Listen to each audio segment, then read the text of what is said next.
We've had quite a lot of questions and comments about how consultants can work with sustainability. And I'm going to use the term sustainability here, not ESG, because I think for me, ESG is a part of sustainability.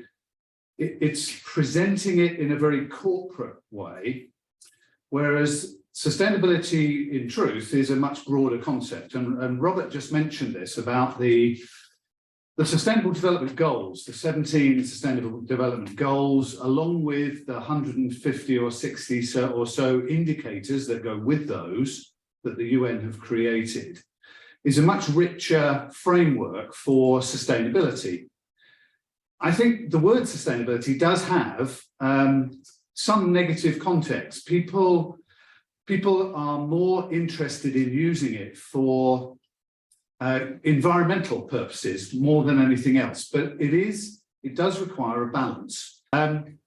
Just a bit about, so one of the things I do, as well as being Secretary of ICMCI, in my day job, I actually teach at a couple of universities in the UK on sustainability. I'm an engineer by background, and sustainable engineering is a big topic these days, and I teach on a sustainable development and sustainable engineering master's program, and also for undergrad, sustainable business, sustainable consulting in London. So I have a bit of a background here that helps me understand, and perhaps, I hope, helps me explain some of the more complicated links and terminology that's used in the world of sustainability.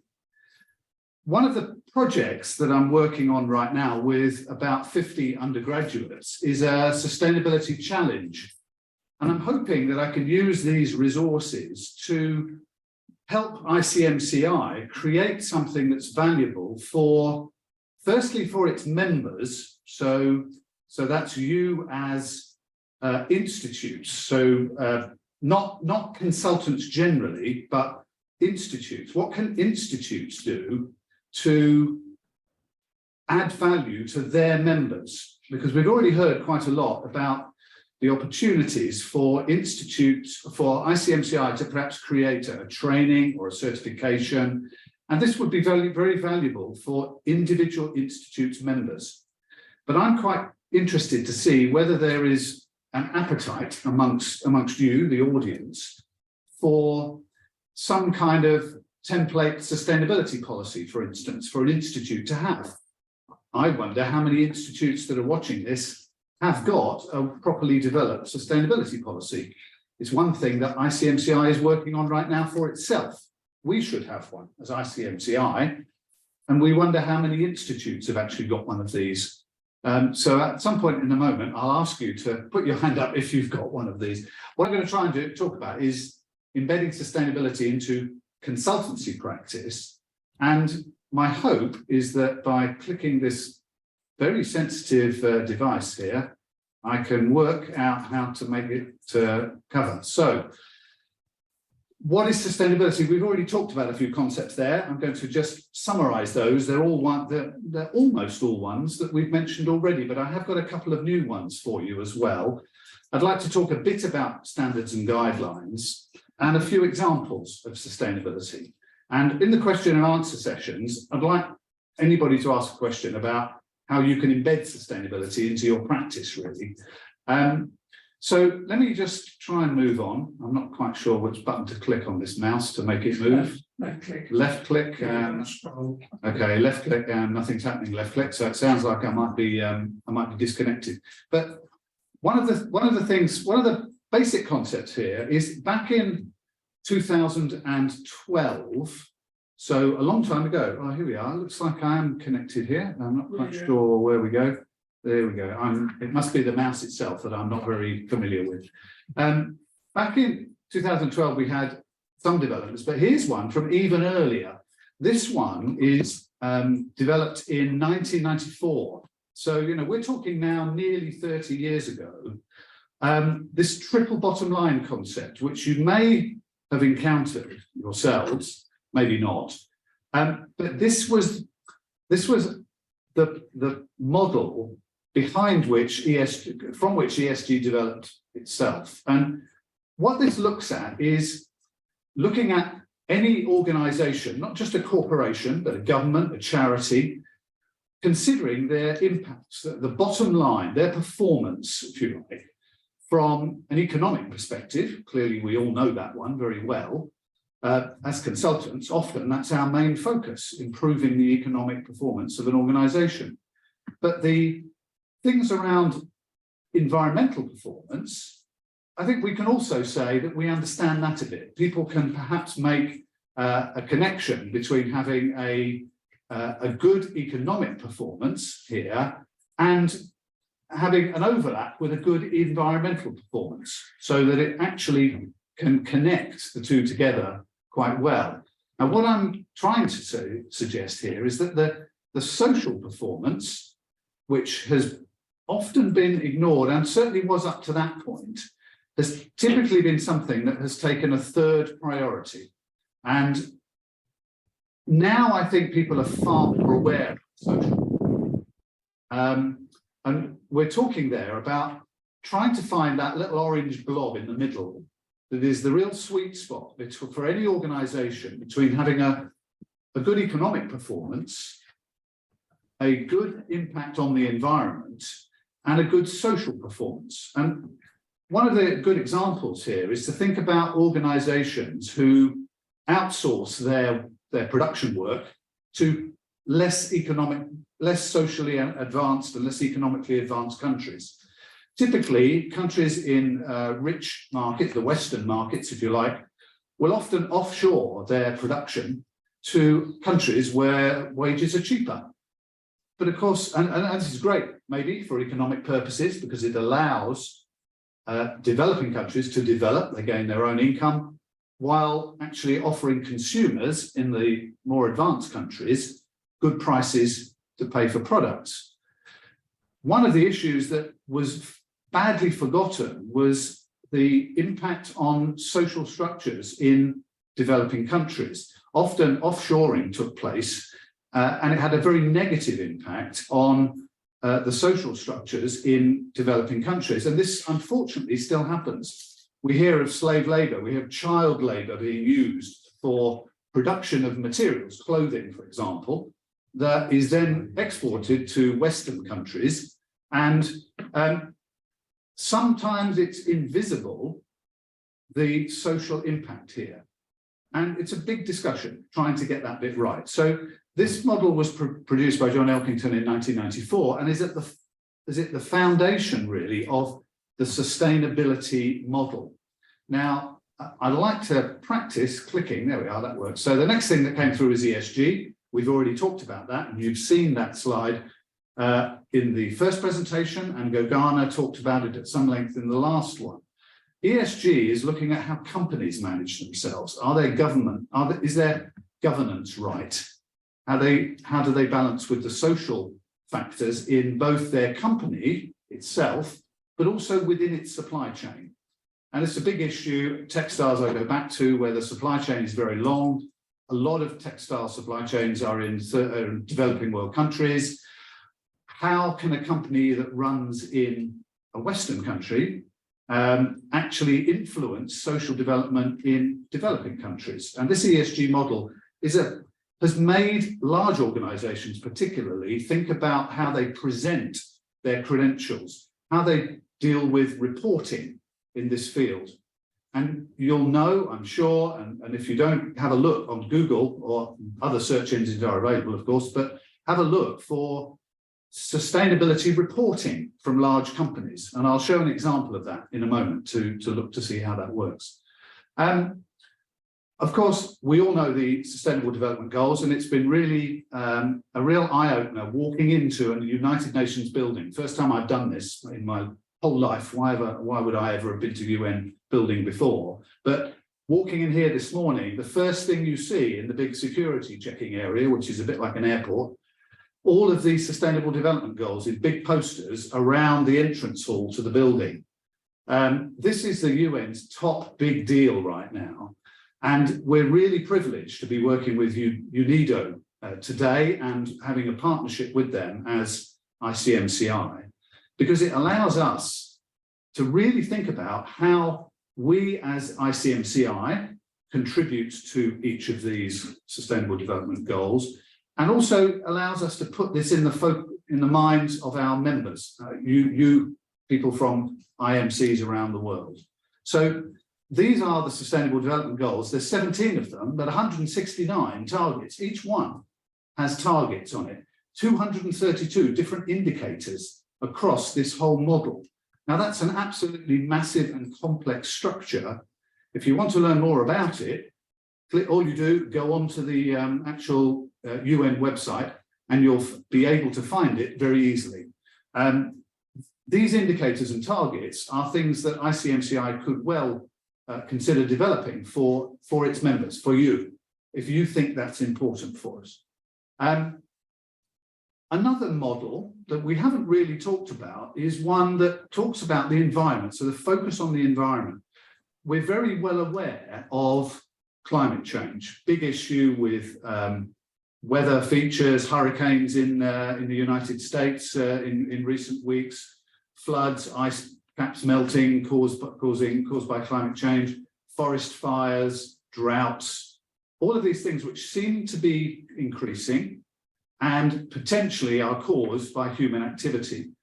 And the planetary boundaries model, which is a Swedish model from 2015, looks at not just climate change, which is the one that we most often think about with things like greenhouse gases, but also lots of other planetary systems which our companies, your clients, typically impact. Things like freshwater use, things like aerosol loading in the upper atmosphere, acidification of oceans, all of those things are also features of the environmental aspect of the whole sustainability model. And this particular framework has been adapted to by Kate Rayworth, and I'll introduce her a bit more in a moment, to think about, in a concept called donut economics, which some of you may have come across. And if you haven't, it's not just to do with Krispy Kreme, it's all to do with the shape of a donut. The fact that if we're trying to keep our business, our world sustainable, we have a Cinderella zone, a Goldilocks zone, if you like, where it's just right, the bit in the donut. If you're in the middle, we're not investing out the money that we earn in keeping our social model well developed.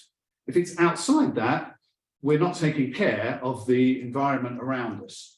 And sustainable consultancy, in my mind, is all about the donut. The model is quite, it's also expressed in this rather less visually appealing way, that society around the world has a social foundation that economics is designed to fund. That's how the world works. However, exploiting the planet, there's an ecological ceiling above which, if we go, we risk long-term damage to our environment. And the safe bit is in the middle, why it's called a donut economics. Now, consultancy, in my mind, is all about helping organizations keep in the middle of that space. How does that work? It was interesting that we saw from the first presentation how the company in Ethiopia developing textiles won a gold prize for their tax contribution, which I always feel, in many countries you think you get a prize for contributing tax, but of course what tax is for is to deal with the middle bit of this donut, the bit in the middle. That's why tax is really important. It's why it's very important that it's managed and dealt with in a way that isn't corrupt, because unless we can fix the middle, we don't have the foundation upon which socially to have business in the donut. So consultancy in the field of sustainability, in my view, is all about being in the donut, and you could do a lot worse than look up the reference, Kate Rayworth, Donut Economics, and consider how your consultancy contributes to the donut. What are you doing about it, both with your clients and you as an entity yourself? Another concept that is worth looking at is the whole circular economy concept. You've we've talked a bit about this, and the Ellen MacArthur Foundation, this model is sourced from there, which tries to help people understand that this is, the Earth is finite, there's only a certain amount that's in it, and we ought to always be considering how things go round in circles. Everybody knows, the mantra about, reusing things first and then refurbishing and perhaps remanufacturing, then recycling before we ever chuck things away. That's the blue side of the model. Again, are your companies, your clients, are they involved in do they have a circular economy? How does that work for them? Because it also works for natural resources, and particularly an issue when we talk about discarding organic materials, what happens to them? How does that all work? So this circular economy model is one that is very, very, very much worthwhile bearing in mind. And again, you just Google the Ellen MacArthur Foundation, and you'll find this model that's published in 2008, 2009. So again, it's not brand new, this concept, but how does it work for you? How does it work for your organization as a consultancy? How did it work for your clients? What are they doing in that space? A lot of sustainability consulting is about helping people create this circular economy model instead of a straight line economy model where you dig something out of the ground, make something with it, use it and throw it away. That's the straight line down the middle. And that's what we're trying to avoid here. We're trying to say, how can you deal with remanufacturing, remaking that as much as possible? And a lot of consultancy businesses, sustainable consultancy businesses, are into the circular economy model. Sustainability data, of course, is reported. Many companies now have sustainability reports, but they're completely optional. There is no requirement, no legal requirement to report on sustainability, but most companies are now doing it, most large global companies. They do it because they want to demonstrate to their readers, shareholders, stakeholders, that they care about sustainability. And what's useful is that there are a range of different standards that you can use to prepare these type of reports. There's an ISO standard, of course, 14,000 and that family, which allows companies to follow certain approaches. Independent verification, which some of the big consultancies are now into, is growing as a market for the large firms, particularly the accounting and audit firms, because they already have relationships with their large clients to audit and verify their financial information. And of course, what this is saying is, at the same time, can we verify sustainability reporting data? What's interesting, and I've got an example here. So here we have a recognizable, if you have anything, you know anything about the UK, you'll know about Marks and Spencer's, the high-end retailer. They publish a sustainability report which contains an enormous amount of information based on the UN SDGs. You'll see up on the top left, they put their sustainability targets framed in the UN SDGs. They talk about their commitment to net zero, so the environmental imperative to reduce carbon dioxide and equivalent emissions. So for them, that's a big deal. They talk about reducing waste, not just gaseous waste, but rubbish, organic waste, what happens to it all, and their sustainability plan is there. So these are pretty important factors that are included in most large companies' sustainability reports. Equipping yourself as consultants to navigate your way around these and to understand them like you would a financial report is really, really important. But of course, one of the things that is interesting here for companies is, where do they draw their boundaries? Where do they say, this is our sustainability performance and anything outside it is kind of not to do with us?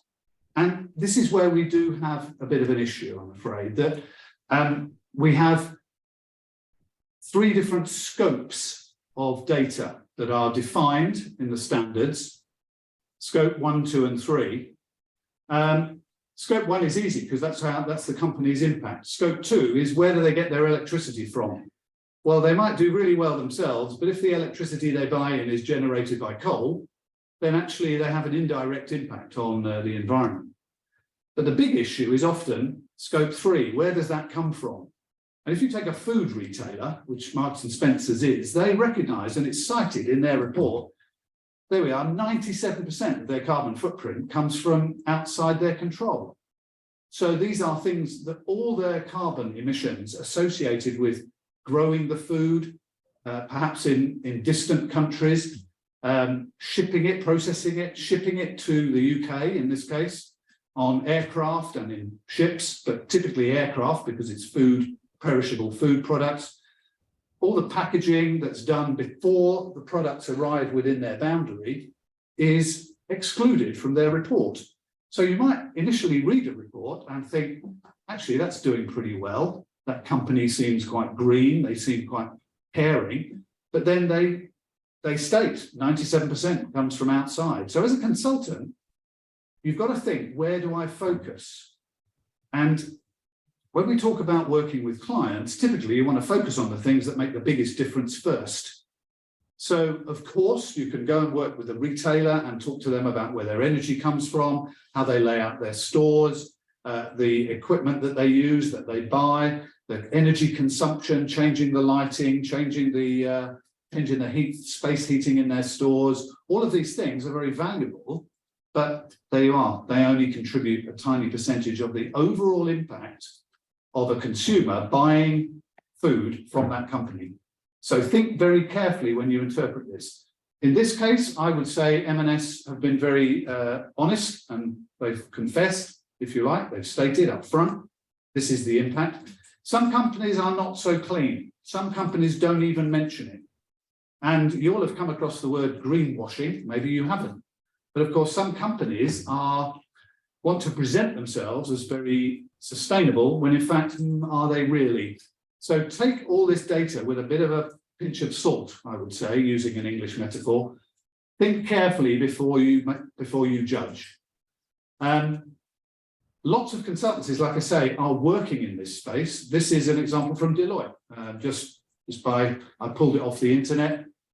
They have quite a large sustainability practice, not just providing sustainability consultancy, but also working on ESG work for reporting, a big deal. And Gagana mentioned this a lot in her findings. So do you have a sustainability practice? Do you have a sustainability page on your website? Do you tell people what you do around sustainability? Certainly my suggestions as consultancies are first of all to start really with that triple bottom line model, because I do think that's the foundation of most sustainability work. Talk to your clients about their sustainability strategy. Make sure you've read their sustainability report before you show up for a client meeting. If you're pitching for work with them, how does your work fit with their sustainability profile? Think about qualifications in that space. Build sustainability into your offer. Why not? And use all these online resources. You can easily find them to assess sustainability of your clients. So if I'm talking to you as consultants, I'd make that recommendation. But if I'm talking to you as ICMCI, I'd say, what can we do? And we already had some suggestions that were put up by Gagana in her presentation. She talked about things like, could ICMCI offer a training program, a certification program? What about a network of consultants? We also talked about promoting an internal policy for management consultancies, and I've put that there too.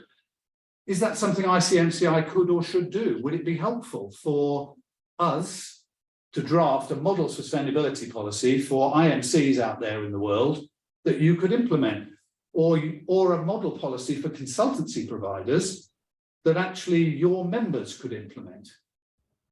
Should ICMCI consider reporting its impact against the 17 SDGs? If you think that would be helpful, maybe we could and should be looking at that. It's a big task. I don't underestimate that one. And we may decide that actually we don't need to report it against all the SDGs. Maybe just one or two would be helpful. But could or should we start somewhere?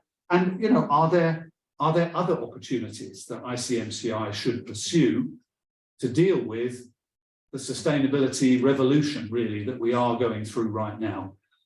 So what I'd like to do is kind of throw that open to you, the audience, to say, what do you think? Would would you consider, would you like to have ICMCI doing something for you in the field of sustainability? And if so, what would the most important things be?